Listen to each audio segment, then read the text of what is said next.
അത് MM ഹോസ്പിറ്റലാണ്. Doctor മത്തായിച്ച തന്നെയാണ് സംസാരിക്കുന്നത്. ആക്സിഡന്റോ? എവിടെ വെച്ച്? ഓഹോ, ചോദിക്കട്ടെ, ഇപ്പോഴത്തെ കണ്ടീഷൻ എന്തുവാ? ഈയിടെ ആക്സിഡന്റ് കേസുകൾ വളരെയധികം. ഇന്നലെ ആക്സിഡന്റ് ആയ ഒരു പേഷ്യന്റിന്റെ ഓപ്പറേഷൻ എനിക്ക് രാവിലെ അറ്റൻഡ് ചെയ്യാനുണ്ട്. ഒരു കാര്യം ചെയ്യൂ, ഹലോ, എങ്ങനെയെങ്കിലും ഇവിടെ എത്തിക്കാൻ നോക്കൂ. ഓക്കെ?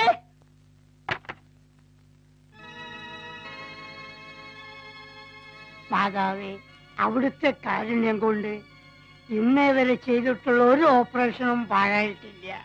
ഇത് സക്സസ് ആക്കി തരണമേ. പപ്പ, അങ്ങയുടെ മകൻ ഡോക്ടർ മത്തായിച്ചൻ ഓപ്പറേഷൻ തിയേറ്ററിലേക്ക് ഇറങ്ങുകയാണ്. അനുഗ്രഹിക്കൂ, ആശീർവദിക്കൂ. ഫ്രണ്ടി. Yes doctor.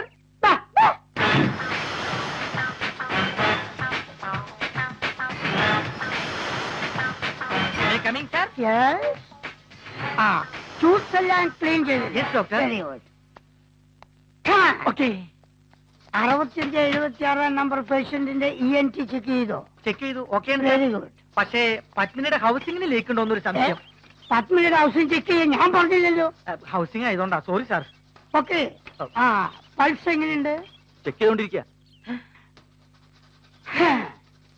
ഒന്ന് സ്റ്റാർട്ട് ചെയ്യൂ. ശരി ഡോക്ടർ.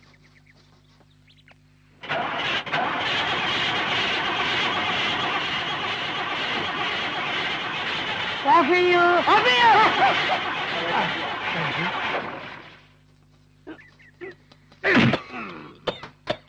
ലങ്സ് വളരെ വീക്കാണല്ലോ. ഇങ്ങനെ പോയാൽ വീക്ക് ആവും. ശരിക്കും ബ്രീത്തിങ് കിട്ടുന്നില്ല. ശരിക്കും ഇടി കൊണ്ടതല്ലേ. ബ്രീത്ത് ചെയ്ത് ഇച്ചിരി ബുദ്ധിമുട്ടുണ്ടാവും.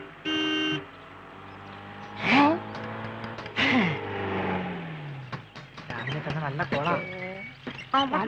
ആരാടാ ഡോക്ടർ മത്തായിച്ചൻ? ഞാനാ. നീ എന്തിന്റെ ഡോക്ടറാ? മോട്ടോറിന്റെ ഡോക്ടർ. മോട്ടോറിന്റെ ഡോക്ടറാ? അതെ. മൃഗങ്ങളെ ചികിത്സിക്കുന്നവരെ മൃഗ ഡോക്ടർ എന്ന് പറയുന്നു. അതുപോലെ തന്നെ വണ്ടികളെ ചികിത്സിക്കുന്നവരെ മോട്ടോർ ഡോക്ടർ എന്ന് പറയുന്നു. ഈ ഓയിൽ ചേഞ്ച് എന്ന് പറയുന്ന എനിമ മുതൽ ഹാർട്ട് ഓപ്പറേഷൻ എന്ന് പറയുന്ന എഞ്ചിൻ വർക്ക് വരെ ഈ മത്തായി മോട്ടോർ ഹോസ്പിറ്റൽ ഞങ്ങൾ ചെയ്യുന്നുണ്ട്. മനുഷ്യർക്കുള്ള സകല രോഗങ്ങൾ ഈ വണ്ടികൾക്കുണ്ട്. മൂക്കടപ്പ്, കാർക്കടപ്പ്, ജലദോഷം, ചൊവ്വാദോഷം, പനി, ഛർദി, പിന്നെ വയറിളക്കം. വയറിളക്കത്തിന് ഞങ്ങൾ ഡോക്ടർമാരുടെ ഭാഷയിൽ ദി ഓയിൽ ലീക്ക് എന്ന് പറയുന്നു. ഈ ബാക്ക് പെയിൻ വരുമ്പോഴാണ് വണ്ടിയുടെ ബാക്ക് വീൽ പഞ്ചർ ആകുന്നത്. ഞാനിവിടുത്തെ ENT സ്പെഷ്യലിസ്റ്റ് ആണ്, മിസ്റ്റർ ഫ്രെഡി ലോപ്പസ്. അതൊക്കെ പോട്ടെ, സാറിന്റെ വണ്ടിക്ക് രോഗമൊന്നുമില്ല. ഇവിടെ പ്രസാദം ഉണ്ടോ? പ്രസാദ് അമ്പലത്തിൽ കിട്ടും സാർ. പ്രസാദമല്ല, പ്രസാദ്. പ്രസാദ് പ്രസാദ് നമ്മുടെ പ്രസാദ്. അവനെ എവിടെ കണ്ടാലും തപ്പിയെടുത്തോണ്ട് എല്ലാം CSRന്റെ സ്പെഷ്യൽ ഓർഡറാ. എന്താ സാർ പ്രശ്നം? പ്രശ്നമൊക്കെ പറയാം. എവിടെ അവൻ? കാലത്ത് സ്കൂളിൽ പോയിരിക്കുക. സ്കൂളിൽ പഠിക്കുന്നു. അല്ല, മോളെ കൊണ്ടാക്കാൻ പോയി. ഏത് സ്കൂളിലാ? കോൺവെന്റ് സ്കൂളിലാ സാർ. അവനാണോ അല്ലേന്നൊക്കെ CSR തീരുമാനിച്ചോളും.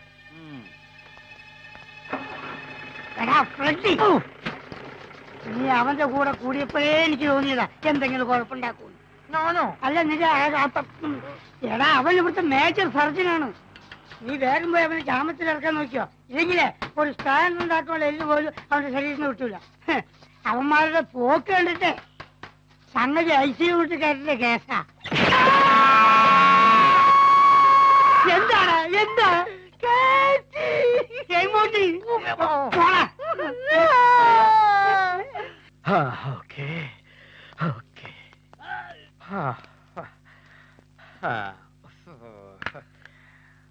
അയ്യോ, ചാകാറായി. ഇനി അവനെ വിട്ടേക്കട്ടെ. ബാക്കി രൂപ എന്നെത്തിക്കൂന്ന് കൃത്യമായിട്ട് പറഞ്ഞിട്ട് വിട്ടാ മതി. അവൻ എന്ത് പറഞ്ഞു? പറഞ്ഞതോ? പുതിയതായി സാറിറക്കിയ ഭക്തിഗാനങ്ങളൊക്കെ റാപ്പ് മ്യൂസിക് ആണെന്ന്. മ്യൂസിക് സെൻസ് ഇല്ലാത്ത കൾച്ചർലെസ് ഫെലോസ്. താൻ എന്തിനാടോ ചിരിച്ചേ?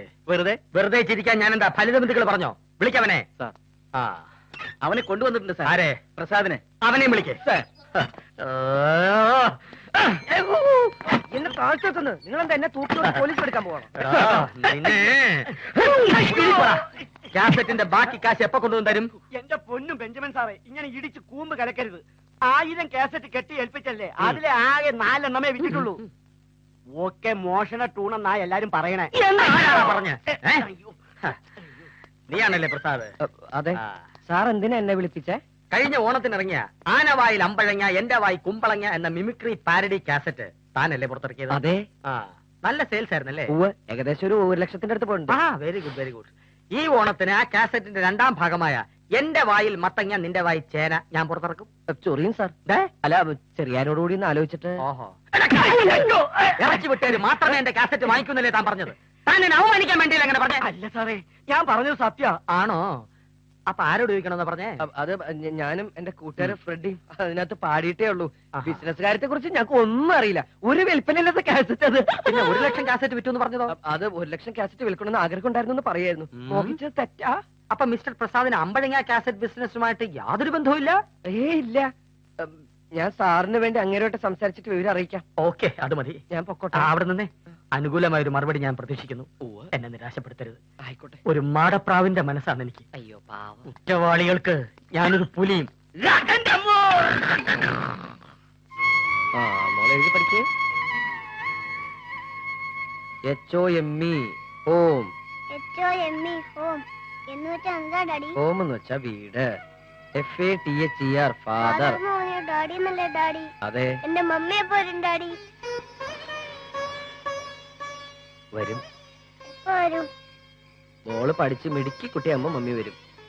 വേണ്ട, ഇപ്പൊ വരണം. മമ്മി കുറുമ്പ് കാണിച്ചപ്പോ ഡാഡി തല്ലി. അതുകൊണ്ട് വഴക്കിട്ട് പോയതല്ലേ. വഴക്ക് മാറുമ്പോ മമ്മി വരും. എന്റെ വ്യാകുല മാതാവേ, ഇപ്പഴാ ശ്വാസം നേരെ വീണത്. നിന്റെ ശ്വാസനം എന്തുറ്റി? ശ്വാസത്തിനൊന്നും പറ്റില്ല. രാവിലെ മുതലുള്ള ഓട്ടണേ.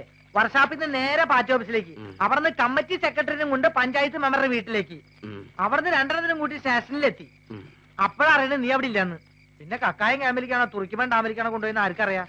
ഒടുവിൽ അറിഞ്ഞ് നിന്നെ വെറുതെ വിട്ടുന്ന്. പിന്നെ പഞ്ചായത്ത് മെമ്പർക്കും സെക്രട്ടറിക്കൊക്കെ ചിക്കനും വാട്ടീസൊക്കെ മേടിച്ചു കൊടുത്തു വന്നപ്പോ നേരെ അന്തിയായി. അതിരിക്കട്ടെ, നിന്നെ അവർ ഒരുപാട് തല്ലിയോ? പോടവിടുന്ന്. എന്നെ അവരെന്ത് ചെയ്യാൻ? പിന്നെ നിന്നെ വിളിപ്പിച്ചേ? നമ്മളന്നിറക്കിയ പാരഡികാസ്റ്റ് ഇല്ലേ, അതിന്റെ സെക്കൻഡ് പാർട്ട് സിഐക്ക് ഇറക്കണമെന്ന്.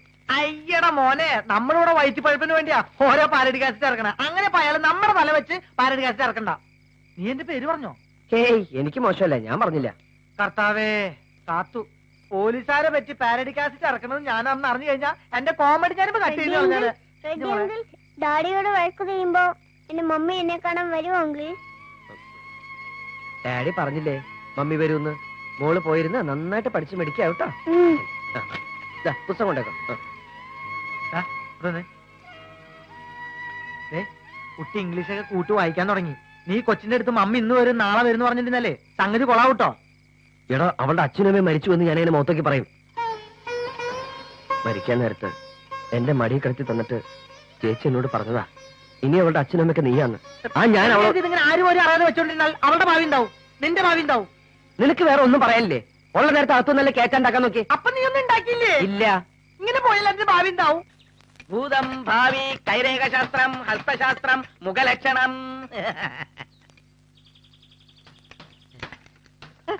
കൈ നോക്കി കാര്യങ്ങൾ സിനിമ സ്ക്രീനിൽ കാണും പോലെ ക്ലിയർ ആയിട്ട് പറയും. ഒന്ന് നോക്കി പറയട്ടെ ചേട്ടാ. ഈ കൈ നോക്കി. ഈ കൈ നോക്കേണ്ട കാര്യം ഞാൻ പറഞ്ഞുതരാം. നീ കരിയലിൽ മൂത്രം ഒഴിക്കുമ്പോ പറ സൗണ്ട് കേൾക്കാറുണ്ടോ? രാത്രി കിടന്നുറങ്ങുമ്പോ കണ്ണടയ്ക്കാറുണ്ടോ? എന്റെ അമ്മേ, ചിരിക്കുമ്പോ പല്ല് പുറത്ത് കാണാറുണ്ടോ? ഇത് തന്നെയാണ് നിന്റെ അസുഖം. നീ ഇയാളെ കാണണ്ട, നീ വല്ല മാനസിക ഡോക്ടർ പോയി കാണും. എന്നാ ചേട്ടന്റെ കൈ നോക്കട്ടെ. ചേട്ടന്റെ കൈ നോക്കണ്ട, എന്റെ മുഖം നോക്കി ലക്ഷണം പറയൂ.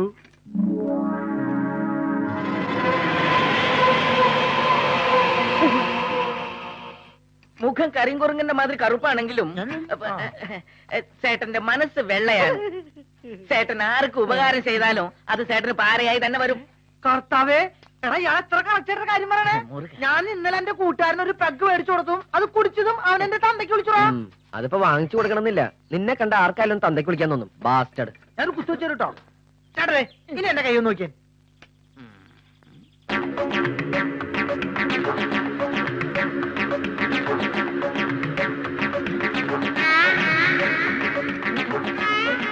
ഇതൊരു അത്ഭുത കൈയാണല്ലോ. ആയുർ രേഖ, ബുദ്ധിരേഖ, ഹൃദയരേഖ ഒന്നുമേ കാണല്ലേ. അയ്യോ, അത് ആരുണ്ടേ? നീ എടുത്തോ. ഇവന്റെ ആയുസ്സും ബുദ്ധിയും ഹൃദയവും ഒക്കെ ഓയിലിൽ കലങ്ങിപ്പോയതാ. ഇപ്പൊ വെറും കരുതിയ പോലെയാ. ശരിയാ. എന്താ ഇവിടെ? What is A problem? എന്താ ജോലി ചെയ്യാതെ കൂട്ടം കൂടി നിൽക്കുന്നത്? ഏതായി ഈ ആസാമി? എന്താ ഇയാളുടെ വണ്ടിക്ക് രോഗം? ഡോക്ടർ, നല്ല കണ്ടീഷൻ ജോലിസിനാ. മുഖത്ത് നോക്കി നല്ല കാര്യങ്ങൾ ബടി ബടി പോലെ പറയും. ആമാ സാർ, കറക്റ്റ് ആയിട്ട് പറയും.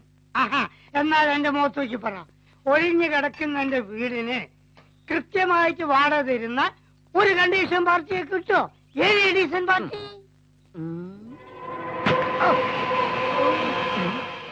കിടക്കും സാർ.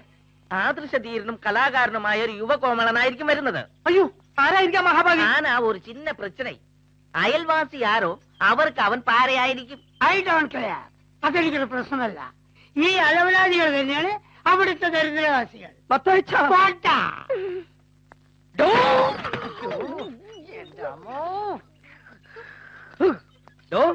ഒരു കുടുംബത്തിലെ ഭാര്യ ഭർത്തക്കന്മാരെ പോലെ ജീവിക്കുന്ന ഞങ്ങളെ തമ്മിൽ അടുപ്പിക്കാനാണോ പരിപാടി?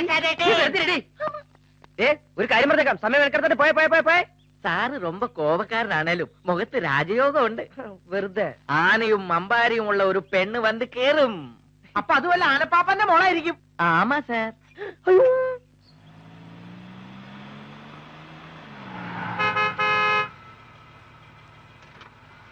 പോത്ത് പോലെ കിടന്നുറങ്ങാൻ വന്നോ?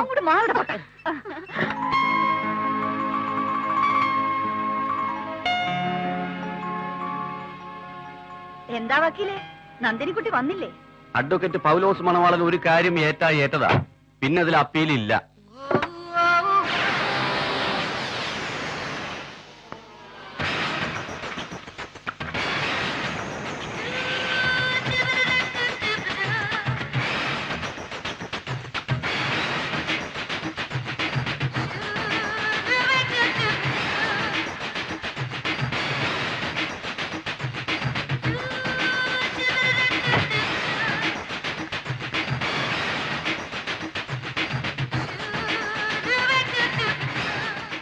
എന്താ എല്ലാവരും പന്തം കണ്ട പെരിച്ചാണി പോലെ നിൽക്കണേ?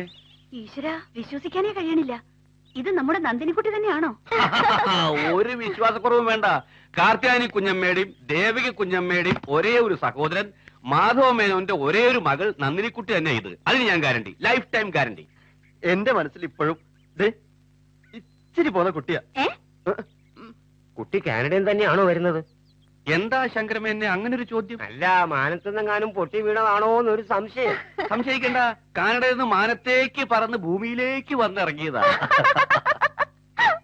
എന്തൊരു ചിരി. അല്ല, ഇങ്ങനെ വിശേഷങ്ങൾ മുഴുവൻ വാതിക്കെ തന്നെ നിർത്തി ചോദിച്ച് ശ്വാസം മുട്ടിക്കണമെന്നില്ല. നന്ദിനി നീ എവിടെയും പോളില്ല, ഇഷ്ടം പോലെ സമയമുണ്ട്. ഈശ്വര, അതങ്ങ് മറന്നു. അവിടെ തന്നെ നിൽക്കേ. അയ്യോ, ആരുടെയൊക്കെ കണ്ണുവിട്ടിട്ടുണ്ടോ എന്തോ. അമ്മൂട്ടി ആഹാ, ഒഴിഞ്ഞു.